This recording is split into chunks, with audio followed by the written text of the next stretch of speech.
Hello and welcome to Mastering Microsoft Excel video series. This is video number 49. In this video, we are going to talk about a very interesting function, get pivot data. Without much ado, let's get into the Excel screen and let us see the practical need for this particular formula. Get pivot data, where exactly it would be coming inside. Remember that only when you create a pivot table, get pivot data function gets activated, not automatically. Sometimes you might have to activate manually. So let's go ahead and check out where is this get pivot data function to be activated. So here I have a data which is formatted as a table. So I'm going to create a pivot table, and the scenario which I'm bringing out here for you to connect and get the clarity is, first, get pivot data would be required when you want to extract values of a pivot table and use those values in a places wherever you feel it is going to add value. For example, if I am a dashboard creator, ideally I will have a data sheet, I will have a working sheet, I will have a dashboard sheet. So in this case, the first sheet is my data sheet, and I have a working sheet and I have a dashboard sheet. So first, let me try to give you the context what we are trying to do over here. So in the working sheet, I want to get the KPI values, which is basically total sales, average sales, maximum sales, and minimum sales. And I want to get the total sales done by the salesperson level, total sales done by the product category level. Ideally, if I'm a dashboard guy, for this one, I would be creating one pivot. For KPI, one pivot. For salesperson wise, one pivot. And for product category wise, one pivot. And I would bring in a slicer, and I will be connecting all these pivot tables in order to have the interactivity.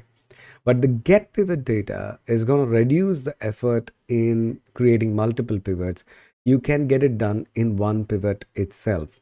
Yeah. So let's see how get pivot data is going to help us in this case right now. Let me go to the data sheet.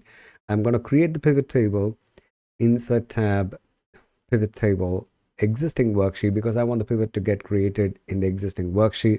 So I'm going to go to the workings. I'm going to click on the place where I would love to have my pivot table. So click on it, click OK, and there is my pivot table. Okay, so we got the pivot table right now. So let's try to address the first requirement of our dashboard, which is the KPI part. For that, we need to bring the bill amount, which is considered as the sales. So I'm going to drag and drop it 4 times because we want to see 4 different summarization of the same value. So I'm going to drag it 1, 2, 3, 4. And all of them are showing the sum. I'm going to change them to average, max, and min by using summarize value by, selecting it, right click, summarize value by max, select, right click, summarize value by min. All I have to do is refer these values to the respective areas. So let me go ahead and say equal to this one. Watch it. The moment I click on it, instead of presenting M12, it's showing me something else here. Okay, along with the word get pivot data. So I'm going to do that for the rest, and then we will have the discussion after that. Okay, I'll do it for the max.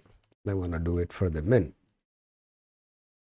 Now you might think, why don't I directly refer to the reference like M12? Absolutely, there's no question about it. You can do it. Let's say, for example, if I'm saying M12 or M13, you got the values right now. Okay, but hold on. Let us see what's the advantage through the get pivot data. But before I go ahead and show you the advantage of get pivot data, when you select a value in a pivot table, and if you do not see this get pivot data, you might have to turn it on. Where do I go for turning it on? Click anywhere inside the pivot table, go to the Analyze tab, go to the Options on the leftmost side, click the downward arrow, and make sure you have the tick mark over Generate Get Pivot Data option. All right, now for the second one is salesperson wise total sales. Ideally, if I'm a dashboard guy, I will be sitting and creating another pivot table to get this, but watch it. On the same pivot, I'm going to activate the salesperson. Imagine if you would have referred directly the cell, like here, what we have done. So I want you to observe what's going to happen when you do a change on the pivot table. So the moment you do it right now, M13 is not holding value anymore. It's going to show you whatever is there in the M13. But the get pivot data, whatever happens on the pivot table layout, it still shows you the right value here. So that's the first advantage. So let me go ahead and refer to the salesperson wise total sales. Now watch it, when I click on the first guy's total sales value, I get to see a get pivot data expression like this. Out of this, the one which I'm going to vary or change is this one, because salesperson one is hard coded. I'm going to delete that and refer the cell. If you have a question, what is this M12? M12 is nothing but you're saying, hey, pivot table available in that area. So this reference is basically telling pivot which is present in that area. It need not to be M12, it can be anywhere inside the pivot area, it still works. So I'm going to click or hit enter, I'm going to drag it down. So we got salesperson wise data. So let's go ahead and create a chart for this.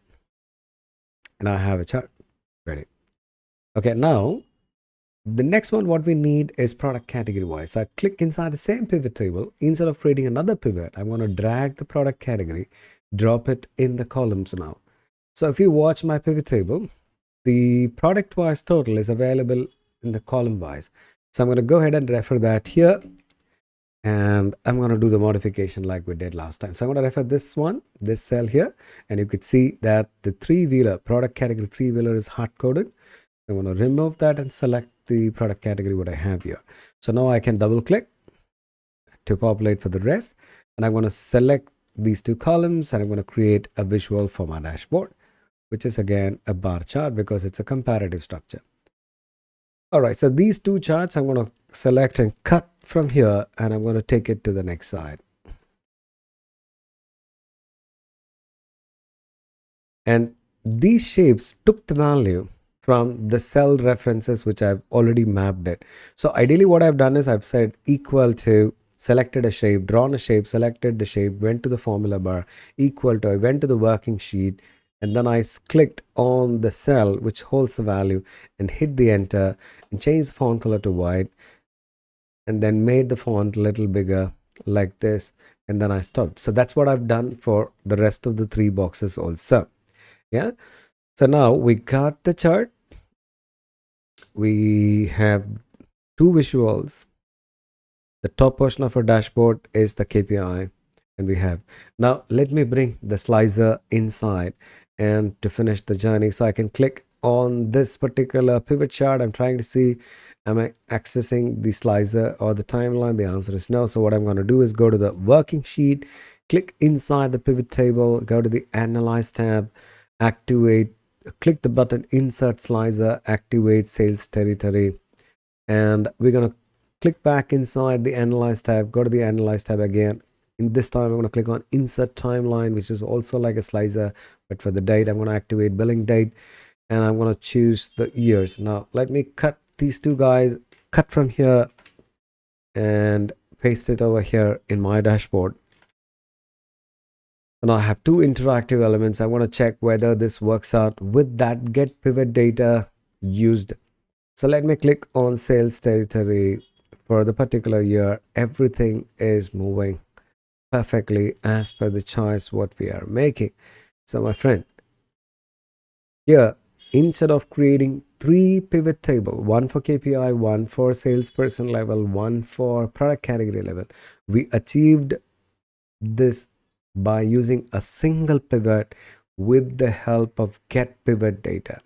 Remember that when you use get pivot data, the field whichever you're referencing to a cell, that should be a part of pivot table.